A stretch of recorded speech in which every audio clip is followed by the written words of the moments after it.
야곱이 브엘세바를 떠나 하란으로 향하여 가더니 한 곳에 이르러는 해가 진지라. 거기서 유숙하려고 그것을 한 돌을 가져다가 베개로 삼고 거기에 누워 자더니 꿈에 본즉 사닥다리가 땅 위에 서 있는데 그 꼭대기가 하늘에 닿았고 또 본즉 하나님의 사자들이 그 위에 오르락 내리락 하고 또 본즉 여호와께서 그 위에 서서 이르되 나는 여호와이니 너의 조부 아브라함의 하나님이요 이삭의 하나님이라. 내가 누워있는 땅을 내가 너와 내 자손에게 주리니 내 자손이 땅의 티끌같이 되어 내가 서쪽과 동쪽과 북쪽과 남쪽으로 퍼져갈지며 땅의 모든 족속이 너와 내 자손을 말미암아 복을 받으리라.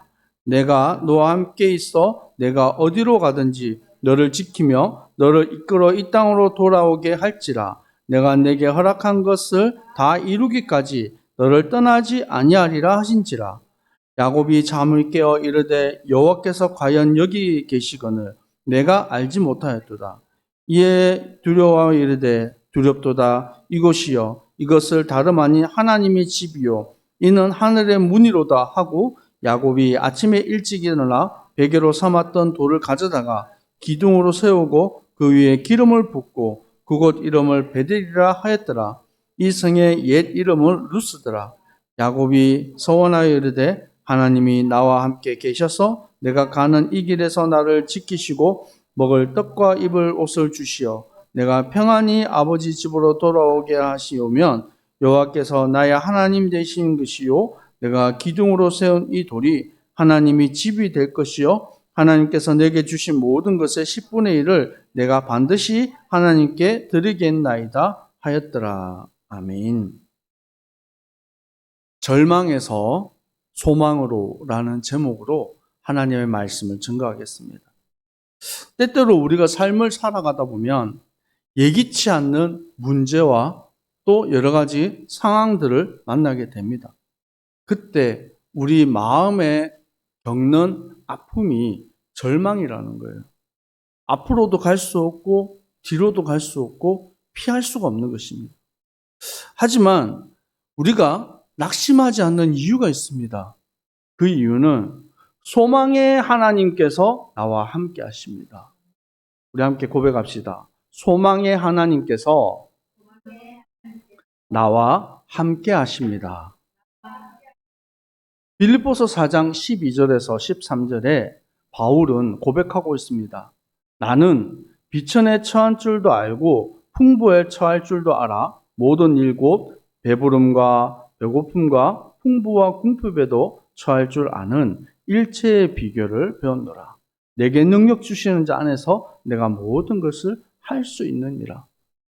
사실 바울은 많은 고난과 문제 속에 있었습니다. 또 반대로 바울이 가는 곳마다 하나님의 놀라운 성령의 역사가 일어나고 치유의 역사가 일어났습니다. 그것은 바울 앞에 닥친 여러 가지 문제들이 있었지만 하나님께서는 능히 그 모든 문제와 환경들을 이기게 하신 것입니다. 오늘 혹시 절망하는 상황 가운데 있는 성도님들이 있다면 하나님의 말씀, 언약을 꼭 붙잡고 승리하기를 축복합니다. 이삭에게는 두 아들이 있었죠. 그 이름이 첫째 에서와 둘째 야곱입니다. 창세기 25장에 이 야곱이 40세, 나이가 40이 돼서 결혼을 했는데 결혼하고 20년이 되는 지난 기간 동안 아이가 없었어요. 그래서 이삭이 하나님께 기도하고 또 리브가를 축복했어요. 그때 하나님께서 그 리브가에게 임신하게 해주시고 그리고 그의 쌍둥이를 낳게 하셨습니다. 쌍둥이를 베게 하셨어요. 아직 뱃속에 태중에 있는데 창세기 25장 23절에 하나님 말씀을 주세요. 여호와께서 그에게 이르시되 두 국민이 내 태중에 있구나. 두 민족이 내 복중에서 나오리라. 두 족속이 저 족속보다 강하겠고 큰 자가 어린 자를 섬기리라 하였더라. 이때 나이가 이 야곱의 나이가 26절에 기록하고 있습니다.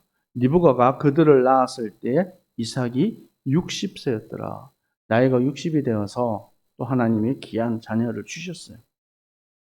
근데 똑같이 엄마 뱃속에 쌍둥이로 있었던 이 에서와 야곱은 너무나도 달랐어요. 성격이 다른 그것이 아니라 외모부터가 달랐어요. 그래서 에서는 몸이 붉고 몸에 털이 많고 그리고 성격 또한 활발해서 사냥꾼으로서 지냈어요. 근데 반대로 야곱은 털이 없고 매끈하고 잘생겼어요. 그리고 성격이 어디 돌아다니는 성격이 아니라 집에서 어머니랑 같이 집에 있고 그리고 뭐 이렇게 음식도 만들고 하는 그런 성격을 야곱은 가지고 있었습니다. 그런데 야곱과 에서의 중요한 차이가 있어요. 에서는 하나님의 언약을 경홀히 여기는 사람이었고 야곱은 하나님의 언약을 사모하는 사람이었어요. 여러분 창세기 25장 29절에서 34절 말씀을 보겠습니다. 에서가 사냥을 나갔다가 하루 종일 짐승을 잡기 위해서 얼마나 뛰어다녔겠어요. 배고픈 중에 배고프고 피곤한 중에 이렇게 있는데 이 야곱이 팥죽을 이렇게 쓰고 있는 거예요. 팥죽을 만들고 있으니까 나를 하여금 그것을 먹게 하라 라고 얘기한 거예요. 그때 야곱이 형에게 얘기를 합니다.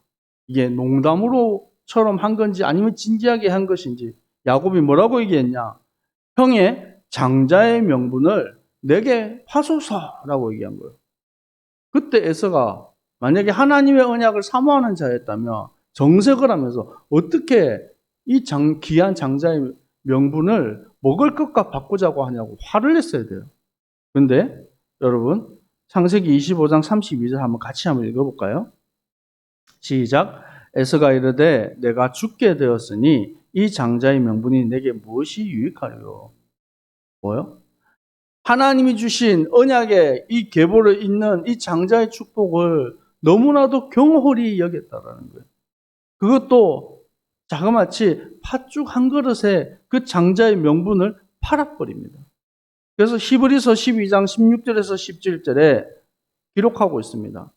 음행하는 자와 혹 그 그릇 음식을 위하여 장자의 명분을 판 에서와 같이 망령된 자가 없도록 살피라.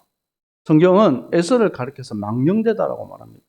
그래서 에서는 늘 근심을 아버지 이삭과 리브가의 근심이었어요. 왜냐하면 하나님의 언약과 관심이 없고 육신적인 것에 관심이 있었어요. 그리고 하나님이 이방 족속으로 여인을 취하는 이런 일도 있었습니다.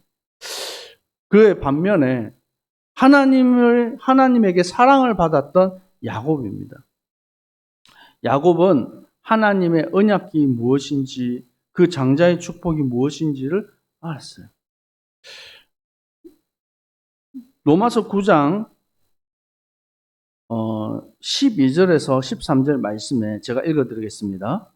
리브가에게 이르되 큰 자가 어린 자를 섬기리라 하셨으니 기록된 바 내가 야곱은 사랑하고 에서는 미워하였다 하심과 같으니라. 이 말은 말라기 1장에 나오는 말씀을 인용해서 한 말씀이에요. 그래서 하나님이 에서를 어떻게 했다고요? 미워하고 야곱을 사랑했다라고 말합니다. 그것은 하나님의 언약에 대한 부분을 가지고 우리는 외모로 판단합니다. 사람을. 얼마만큼 능력 있고 잘생기고 대단한지를 바라보지만 하나님은 언약 안에 있는 사람을 들어서 쓰시는 거예요. 때때로 우리가 부족할 수 있습니다. 우리가 연약할 수 있습니다. 하지만 하나님은 그 연약한 우리를 들어서 사용하시는 줄 믿습니다. 히브리서 11장 8절에서 10절에 말씀하고 있습니다. 믿음으로 아브라함은 부르심을 받았을 때 장래에 유업으로 받을 땅에 나아갈새 갈 바를 알지 못하고 나아갔으며 믿음으로 그가 이방의 땅에 이른 것 같이 약속의 땅을 고려하여 동일한 약속을 유업으로 함께 받은 이삭 및 야곱과 더불어 장막에 거하였으니. 아멘. 뭐라고 말합니까? 동일한 유업을 함께 받은 이삭, 그리고 누구? 야곱과 어디에? 장막에 이르렀다. 그러면 할아버지 이 아브라함과 야곱이 어떻게 해요? 함께 있었다라는 거죠. 함께 그 언약 안에 있었다라는 거예요. 그래서 그 근거가 되는 말씀이 창세기 25장 7절입니다. 7절에 보면 아브라함의 향년이 175세더라. 그의 나이가 높고 늙어서 기운이 다여 죽어 자기 열조에게로 돌아가매. 여러분, 제가 퀴즈를 내겠습니다. 아브라함이 이삭을 낳은 나이가 몇 살입니까? 네, 100세. 100세가 돼요. 다 알죠? 그리고 오늘 우리 함께 읽었죠? 오늘 이삭이 야곱을 낳은 나이가 몇 살이에요? 60세. 맞아요. 그러면 아브라함은 몇 세까지 살았어요? 175세. 그러면 15년이라는 시간, 이 야곱이 15살이 될 때까지 아브라함이 생존하였고 그와 함께 하였다는 거예요. 아마 이 야곱의 어린 시절부터 15세면 청소년이잖아요. 그 될 때까지 하나님께서 갈대아 우르에서부터 시작해서 살아왔던 모든 인생 여정 가운데 역사하셨던 그 하나님, 그리고 우리가 왜 이 땅 가나안 땅에 와 있는지에 대한 분명한 이유들을 낱낱이 야곱에게 전달하였을 것입니다. 성경에는 이 깊은 내용은 기록하고 있지 않아요. 근데 분명하게 성경은 장막 가운데 같은 언약을 가진 아브라함과 이삭과 야곱이 함께 거하였다라고 말씀하고 있습니다. 그래서 하나님은 이 야곱을 하나님의 언약의 백성으로 축복하시고 인도하셨어요. 자, 여러분, 하나님의 언약은 참 중요합니다. 우리가 복음을 증거하고 하나님을 위해서 일하고 살아가는 거 참 중요합니다. 하지만 여러분, 목적을 이루기 위해서 수단과 방법을 가리지 않는 것은 잘못된 거예요. 여러분, 결과도 중요하지만 그것보다 더 중요한 것이 과정이에요. 여러분, 돈이 필요해서 도둑질하고 살인하면 됩니까? 안 되는 거잖아요. 돈을 벌기 위해서 남을 속이고 때로는 남이 망하게 하는 그런 것을 가지고 여러분 돈을 벌면 되겠습니까? 세상은 상관없거든요. 남이 망하든지 죽든지 상관없어요. 그래서 쾌락, 사람을 즐겁게 하는 쾌락에 관련된 그런 상품이나 아니면 그런 관련된 문화나 이런 것들을 하면 돈을 많이 벌어요. 문제는 사람들이 쾌락에 빠지게 되면 그 인생이 어떻게 됩니까?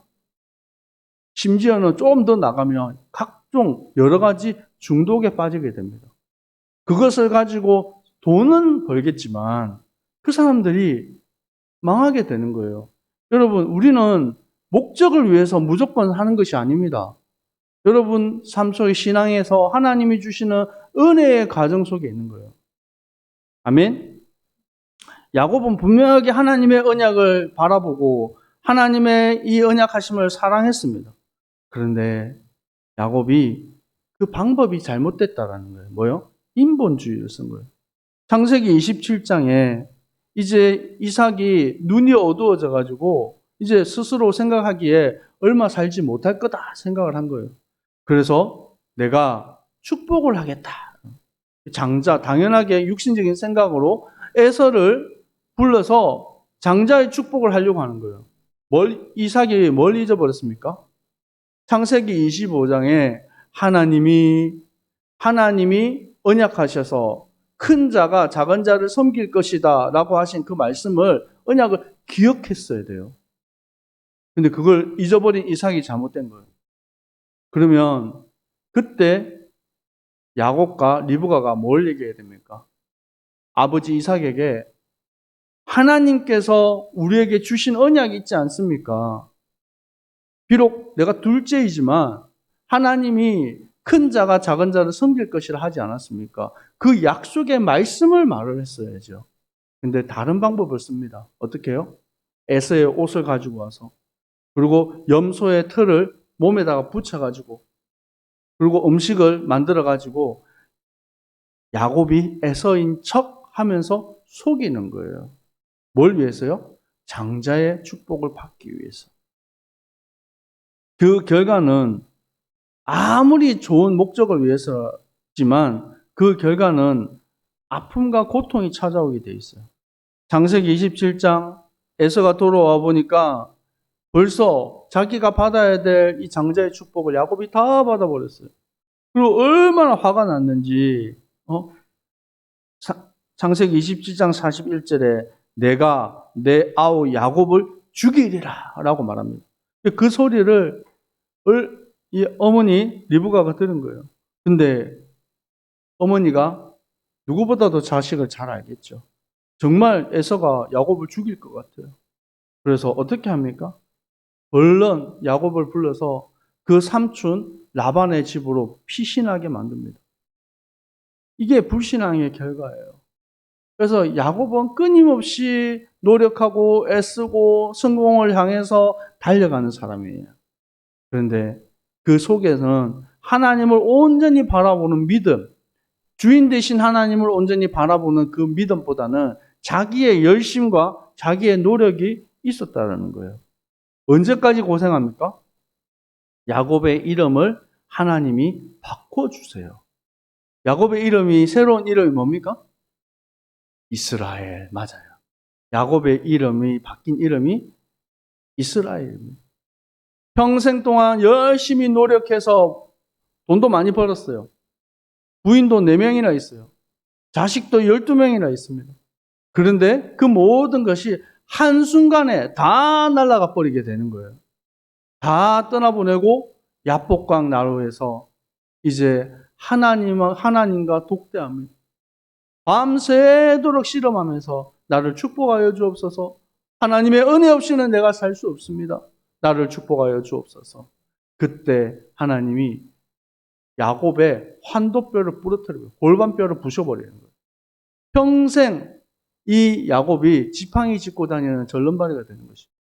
그리고 말씀하십니다. 너의 이름을 다시는 야곱이라 하지 마라. 너의 이름을 이스라엘이라 하라. 지금까지는 네 생각, 네 경험, 네 뜻대로 살았지만 이제부터는 내가 너의 하나님이다. 너를 지키고 인도하겠다라는 거예요. 그래서 야곱은 많은 축복도 받았지만 많은 고난도 받았어요. 근데 그 고난이 하나님이 주신 고난이 아니라 스스로 자초해서 일어났던 문제들입니다. 야곱이 형 에서를 피해서 도망하다가 지쳐서 쓰러져서 잠이 듭니다. 근데 그곳에 환상 가운데 이 천사들이 사닥다리를 타고 오르락 내리락 하고 있는 거예요. 지금으로 우리가 생각하면 에스컬레이터 같은 그런 거겠죠. 근데 그곳에서 꿈에서 일어나서 하나님께서 말씀하십니다. 내가 창세기 28장 13절에서 15절까지 말씀 우리 한번 같이 읽어볼까요? 창세기 28장 13절에서 15절 시작. 또 본즉 여호와께서 거위에서 서 이르되 나는 여호와니 너희 조부 아브라함의 하나님이요 이삭의 하나님이라. 내가 누워있는 땅을 내가 너와 내 자손에게 주리니 내 자손이 땅의 티끌같이 되어 내가 서쪽과 동쪽과 북쪽과 남쪽으로 퍼져갈지며 땅의 모든 족속이 너와 내 자손으로 말미암아 복을 받으리라. 내가 너와 함께 있어 내가 어디로 가든지 너를 지키며 너를 이끌어 이 땅으로 돌아오게 할지니 내가 네게 허락한 것을 다 이루기까지 너를 떠나지 아니하리라. 아멘. 뭐라고 말씀하십니까? 나는 아브라함과 이삭의 하나님이다. 근데 그 하나님이 내가 너의 하나님이 되겠다. 뭐라고요? 내가 너의 하나님이 되겠다. 내가 너와 함께하여 떠나지 아니하겠다라고 약속을 주시는 것입니다. 그래서 그곳의 이름을 베델의 뜻은 하나님의 집이라는 거예요. 하나님께서 하나님의 백성에게 그의 백성에게 언약을 굳건하게 주시는 것입니다. 그리고 모든 것을 이루고 나서 이 야곱이 돌아올 때, 문제 올 때, 어려움 당했을 때 더 이상 인본주의 쓰지 않고 야복 나루토에서 이름이 이스라엘로 바꾸고 난 뒤에 큰 사건이 일어났어요. 그게 뭡니까? 딸 디나가 강간을 당하는 거예요. 얼마나 큰 일입니까? 근데 거기서 그치지 않고 그의 자녀들이 그 일족, 종족을 다 몰살시키는 살인하는 그런 큰 일이 벌어졌어요. 딸은 강간당했죠. 자식들은 살인자가 됐죠. 그러면 가만히 있습니까? 저쪽이? 전쟁이 일어나서 모든 것이 무너지는 그런 일이 벌어지게 되는 상황이에요. 그때 창세기 35장 1절에 하나님이 야곱에게 이르되 일어나 베들로 올라가서 거기 거주하며 내가 내 형 에서의 낯을 피하여 도망하던 때에 내게 나타났던 하나님께 거기서 제단을 쌓으라 하시더라. 어디로 가요? 베델로 올라가라는 거예요. 여러분 문제 만났을 때 어디로 가야 돼요? 베델로 가야 돼요. 그래서 3절에 우리가 일어나 베델로 가자. 내 환난 날에 내게 응답하시며 내가 가는 길에서 나와 함께 하신 하나님께서 내가 거기서 제단을 쌓으려 하노라. 아멘. 여러분 문제 만났을 때 인본주의 쓰고 사람 찾아가고 하지 말고 베델의 하나님께로 여러분 나아가시기를 축복합니다. 여러분 우리가 이 땅에서 어떻게 하면 승리하며 살아갈 수 있겠습니까? 성경은 말씀하고 있습니다. 땅의 것을 버리고 소망의 하나님을 바라보라라고 말씀하고 있습니다. 로마서 15장 12절에서 13절에 열방이 그에게 소망을 두리라 하였느니라. 소망의 하나님이 모든 기쁨과 평강을 믿음 안에서 너에게 충만하게 하사 성령의 능력으로 소망이 넘치게 하시기를 원하노라. 소망이라는 단어가 이 3번이나 나옵니다. 우리에게 참 소망은 무엇입니까? 예수 그리스도예요. 아멘? 정말입니까? 여러분 정말 문제 만났을 때, 어려움 왔을 때 베델의 하나님, 나의 소망의 하나님께로 나아가기를 축복합니다. 우리 마지막으로 성경을 한번 찾아봤으면 좋겠습니다. 골로새서 3장 1절에서 4절 말씀입니다. 골로새서 3장 1절에서 4절까지 말씀입니다. 같이 읽습니다. 그러므로 너희가 그리스도와 함께 다시 살리심을 받았으면 위의 것을 찾으라. 거기는 그리스도께서 하나님 우편에 앉아 계시느니라. 위의 것을 생각하고 땅의 것을 생각하지 말라. 이는 너희가 죽었고 너희 생명이 그리스도와 함께 하나님 안에 감추어졌습니다. 우리 생명이신 그리스도께서 나타나실 때에 너희도 그와 함께 영광 중에 나타나리라. 아멘. 여러분, 우리가 이 땅에서 살아가고 있습니다. 똑같이 밥 먹고 일하고 학교 가고 여러 가지 생활을 합니다. 하지만 우리가 바라보고 소망하는 것이 이 땅의 것이 아니라 무엇이라고요? 하늘의 것이라는 거예요. 여러분, 구별된 하나님의 백성으로서 세상 앞에 당당하게 서고 세상 가운데 빛과 소금의 사명을 감당하는 주님의 백성이 되기를 축복합니다. 우리 함께 고백했으면 좋겠습니다. 오직 예수 그리스도 한 분으로 충분합니다. 아멘. 네. 그리고 여러분 꼭 기억하세요. 나는 복음 가진 하나님의 자녀다. 나는 이 시대를 살릴 전도자다. 비록 내가 연약하고 부족하지만 하나님께서 야곱에게 내가 너와 함께 하겠다. 너를 떠나지 아니하겠다. 두렵고 절망 가운데 있는 이 야곱에게 하나님은 베델의 하나님, 베델의 약속으로 응답하셨어요. 여러분이 정말 하나님을 온전히 바라보고 믿음으로 서기를 축복합니다. 기도하겠습니다. 아버지 하나님 감사합니다. 성공을 위해서 열심히 달려갔던 이 야곱이 그 인본주의의 결과로 절망하는 상황 가운데 빠졌습니다. 그때 하나님께서 다시 언약을 회복하게 하시고 내가 너와 함께 하겠다, 너를 떠나지 않겠다 하신 하나님, 오늘 우리가 다시 하나님의 언약 앞에 돌아갑니다. 베델의 하나님을 바라봅니다. 소망의 하나님을 바라봅니다. 주님께서 축복하여 주옵소서. 내 생각과 내 마음을 주님께서 붙들어 주시옵소서. 지금은 우리 주 예수 그리스도의 은혜와 하나님 아버지의 사랑하심과 성령의 역사하심이 소망의 하나님 베델의 하나님을 바라보고 믿음으로 승리할 모든 주의 백성들 머리 위에 항상 함께 있을지어다. 아멘.